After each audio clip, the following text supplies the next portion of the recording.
Allergy है, छींकें आती हैं, अनगने छींकें आती हैं, जुकाम है, नाक से पानी बहता है, गले में खरखराहट है, नाक के अंदर खारिश, आंखों में जलन होना, धुएं से, धूल मिट्टी से, मौसम के कारण, या जब भी वेदर चेंज होता है तब आपको ये प्रॉब्लम होती है।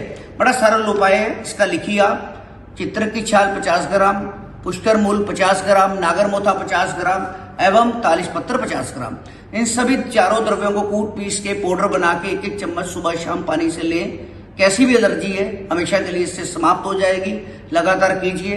इसके अलावा अगर किसी भी बारे में आप हमसे जानकारी चाहते हैं, कोई सलाह लेना चाहते हैं, कोई इलाज करवाना चाहते हैं, चिकित्सा की जरूरत है, तो हमसे संपर्क कीजिए, जुड़े। धन्यवाद। और इस वीडियो को ज्यादा से ज्यादा शेयर कीजिए।